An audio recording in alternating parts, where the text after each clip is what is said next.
আসসালামু আলাইকুম, welcome to Tanvir academy. কেমন আছেন আপনারা সবাই? আশা করি অনেক অনেক ভালো আছেন। আজকের এই ভিডিওটিতে আমরা এক্সেল এবং পাওয়ার কোয়ারি এই দুটার ভিতরে আমরা মাইক্রোসফট এক্সেলে প্রতিনিয়ত যে কাজগুলো করে থাকি এবং সেই কাজগুলো করতে গিয়ে যেই সমস্যা ফেস করি, সেই সমস্যার সমাধানগুলো পাওয়ার কোয়ারি দিয়ে কিভাবে খুব সহজে করতে পারবো এবং এইটা ফুললি আপনার কানেকশন মোতাবেক হবে এবং এইটা আমরা কিভাবে করব আজকের এই ভিডিওটিতে এটাই শিখবো। ডিয়ার ভিউয়ার্স, আপনারা স্ক্রিনে খেয়াল করতেছেন আমার যেই ডাটাসেটটি আছে, এই ডাটাসেটটি কিন্তু অনেক বড় একটি ডাটাসেট এবং এই জায়গাটায় আমরা দেখতে পারতেছি আমাদের যেই কাস্টমারদের নাম আছে, এখানে আমরা খেয়াল করতেছি কাস্টমারের নাম। এগুলো কিন্তু সব লোয়ার কেস, আবার কিছু কিছু জায়গায় কিন্তু আপার কেস আছে।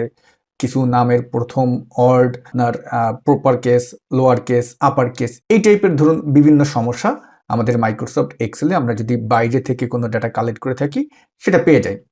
এখন কথা হলো, এই যে নামগুলো আছে এগুলো যদি আমরা এখন প্রপার করতে চাই, কারণ প্রপার কেসই তো আমাদের মূলত তৈরি করতে হয়, তো আমরা কিন্তু মাইক্রোসফট ওয়ার্ডের মতো যে এই রেঞ্জটা সিলেক্ট করব, সিলেক্ট করে তারপর রিবন বারে আমাদের মাইক্রোসফট ওয়ার্ডের যেমন আপার লোয়ার প্রপার যেই টুলটি থাকতো সেটা কিন্তু আমরা এখানে করতে পারি না। এক্ষেত্রে আমাদের কি করতে হয়, নতুন একটা কলাম ইনসার্ট করতে হয় এবং এইখানটায় এখন আমরা যদি টাইপ করি ইকুয়াল এবং তারপরে প্রপার ফাংশনটি টাইপ করলাম, প্রপার ফাংশনটি টাইপ করে যদি এই নামটি সিলেক্ট করে নিই এবং এন্টার দিই, তাহলে দেখতে পারতেছি আমাদের যে প্রপার সুন্দরভাবে চলে আসলো। ক্লিয়ার?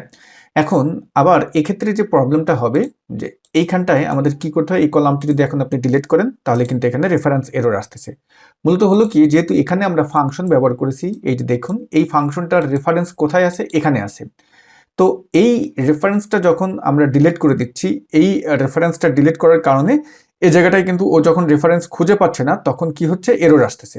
এই ক্ষেত্রে যারা এক্সেলে এই কাজটি করবেন তারা করবেন কি, এখানে এই যে ফাংশনটা ব্যবহার করলেন যেই রেঞ্জে, সেই রেঞ্জটা আবার সিলেক্ট করবেন, সিলেক্ট করে কন্ট্রোল সি দিয়ে কপি করবেন, কপি করে আবার এইটার উপরেই কন্ট্রোল ভি দিবেন।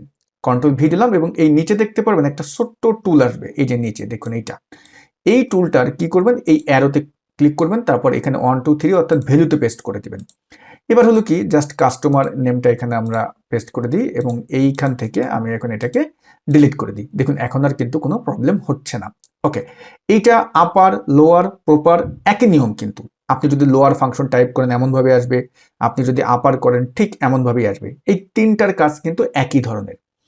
এরপরে আমরা যদি ডান পাশে আসি, দেখুন এখানে আমাদের যে প্রোডাক্ট নেমটা আছে, প্রোডাক্ট নেমের যে কলামটি আছে, এখানে কিন্তু দেখা যাচ্ছে যে এটা একটা রেফারেন্সেই কিন্তু আছে, বাট এইখানটায় অনেক বেশি স্পেস আছে। এই স্পেসগুলো রিমুভ করতে গেলে আমাদের যথেষ্ট সময় লেগে যাবে। তো এক্ষেত্রেও কিন্তু আমরা কি করি, নতুন একটা কলাম এখানে ইনসার্ট করি, করে এই জায়গাটায় আমরা কি করব, এখন ট্রিম ফাংশন ব্যবহার করব। এইখানটায় আমি ইকুয়াল টাইপ করলাম, তারপরে TRIM ট্রিম ফাংশনকে টাইপ করলাম এবং আমি এই টেক্সটটা সিলেক্ট করে এন্টার দিলাম। দেখুন আমার কিন্তু স্পেসটা নেই এবং আমি যদি এখন এটাকে ফিল ডাউন করে দিই, আমার দেখা যাচ্ছে যে কোনো জায়গায় এই যে যেমন এখানে বড় একটা স্পেস ছিল সেই স্পেস কিন্তু নেই, কারণ আমরা এগুলো ট্রিম করে ফেলছি। ওকে, এখন আবার একই প্রসেস, আগে আমরা এটাকে প্রোডাক্ট নেম কপি করে এখানে পেস্ট করে দিই এবং ডান পাশে আমরা এই যে যেটা আছে এটা ডিলিট করার আগে এই যে প্রোডাক্ট নেম আছে এটাকে পুরোটা সিলেক্ট করবেন, কন্ট্রোল সি দিয়ে কপি করবেন, কন্ট্রোল ভি দিবেন, নিচে যে টুল আসবে এই যে 1 2 3 এটাকে আপনি এখন ক্লিক করে দিবেন। এবার হলো কি, আমি যদি এই প্রোডাক্ট নেমটা ডিলিট করে দিই, দেখুন আমার কিন্তু আর সমস্যা হচ্ছে না। বাট এই মাইক্রোসফট এক্সেলের যে আপার লোয়ার প্রপার যে ট্রিম কাজগুলো, এগুলো কিন্তু আবার আমরা পাওয়ার কোয়ারি দিয়ে খুব স্মার্টভাবে করতে পারি এবং এটা কিন্তু অটো কানেকশন হবে। জাস্ট আপনি রিফ্রেশ দিবেন, আপনার যে ডাটা সেটটা আছে সেই ডাটা সেটের ভিতরে যদি কখনো আপনি ভুলবশত আপার লোয়ার প্রপারও করে দেন, বাট আপনি একটা কানেকশন ফাইল তৈরি করবেন, সেইখানটায় অটোমেটিক এটা আপডেট হয়ে যাবে, জাস্ট একটা রিফ্রেশ আমরা যদি দিয়ে থাকি। দেখুন আমি যে কাজটি করতে চাচ্ছি এটাকে আমি এন্ড করে আমাদের আগের জায়গায় নিয়ে যাই। তো আমাদের এই ফাইলটি একদম প্রথমে যেমন ছিল ঠিক আমি কিন্তু তেমন করে ফেলেছি। এখন হলো কি, আমি যে কাজটি করব, এই ফাইলটাকে, এই যে অর্ডারস, এটাকে আমরা চলে যাব রিবন বার থেকে ডাটা মেনুতে। ডাটা মেনু থেকে আমরা এই যে ডাটাটা আছে এটাকে আমরা আগে কন্ট্রোল এ দিয়ে সিলেক্ট করে নেব। সিলেক্ট করে দিয়ে এখন আমরা যেটা করব, ফর্ম টেবিল রেঞ্জ, এটাই আমরা ক্লিক করব। যখনই ফর্ম টেবিল রেঞ্জে ক্লিক করলাম এবং এখন যদি আমি মাই টেবিল অ্যাজ হেডার্স এটা আছে এটা রেখে আমি যদি ওকেতে ক্লিক করি, তারপরে আপনারা দেখতে পারবেন এটা কিন্তু পাওয়ার কোয়ারি এডিটরে ওপেন হয়ে যাবে।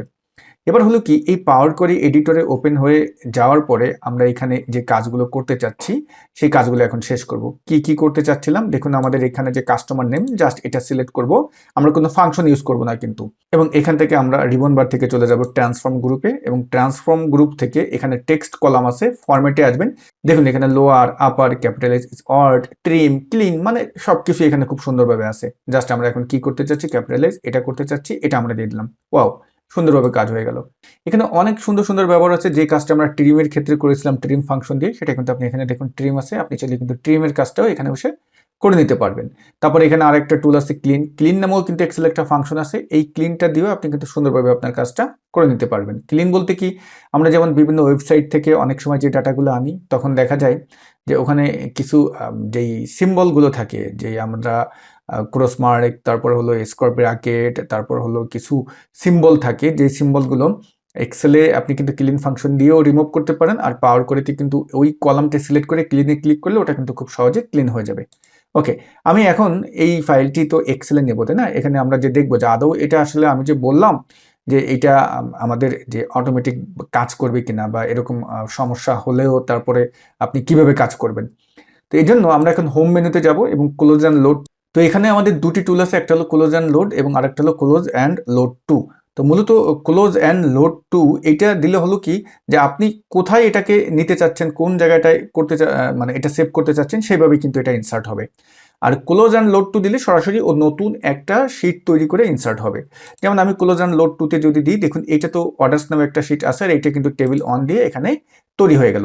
এখানে কিছু কিছু অর্ডার ডেট এবং শিপ ডেট এইখানটায় দেখতে পারতেছি আমরা, টাইম সহ চলে আসছে। এটাও কিন্তু আমরা পাওয়ার কোয়ারিতে খুব সহজভাবেই এটা ডেটে কনভার্ট করতে পারবো। আপনি ওখানে গেলেই এটা করতে পারবেন, এটা কঠিন কিছুই না। এখন দেখুন আমরা এই অর্ডার্স শিটে যদি আসি এবং এই জায়গাটায় এসে কথার কথা ধরুন আমি এগুলো সব আপার করে দিলাম, তাই না? আপার কিন্তু এগুলো। এবার আমি যদি এই জায়গাটায় আসি, দেখুন এখানে আমি যদি রিফ্রেশও দিই, এই জায়গাটায় আমি রিফ্রেশ দিলাম, দেখুন আমার কিন্তু কোনো প্রবলেম হয়নি, সব ঠিকঠাক আছে। তো মূলত পাওয়ার কোয়ারি হলো একটা সুপার অ্যাডভান্স লেভেলের টুল। এই টুলটির মাধ্যমে আমরা মাইক্রোসফট এক্সেলে যেমন ফর্মুলা ফাংশন ইউজ করে আলাদা আলাদা কলাম তৈরি করে কাজগুলো করি, বাট পাওয়ার কোয়ারিতে কিন্তু এটা আপনি খুব স্মার্টভাবে করতে পারবেন। এবং পাওয়ার কোয়ারি আপনার রিপোর্টকে খুব সুন্দরভাবে কানেকশন করে। এবং এই যে পাওয়ার কোয়ারি আছে, এই পাওয়ার কোয়ারি আপনি যদি খুব ভালোভাবে জানেন, যারা আমরা পাওয়ার বিআই শিখতে চাই, সেখানেও কিন্তু আপনি এই ভালোভাবে ইউজ করতে পারবেন। তো ডিয়ার ভিউয়ার্স, আজকে হলো 9 তারিখ, 11 তারিখ থেকে আমাদের পাওয়ার বিআই অ্যান্ড কোয়ারি অনলাইন লাইভ কোর্সের 18তম ব্যাচের কিন্তু ক্লাস শুরু হচ্ছে। যারা আমাদের এই পাওয়ার বিআই এবং কোয়ারি এই কোর্সে অ্যাডমিশন নিতে চান, কোর্স লিঙ্ক দেওয়া থাকবে এই ভিডিও ডেসক্রিপশন বক্সে। সেই লিঙ্কে ক্লিক করে আপনার অ্যাডমিশনটি খুব দ্রুত কনফার্ম করে ফেলুন।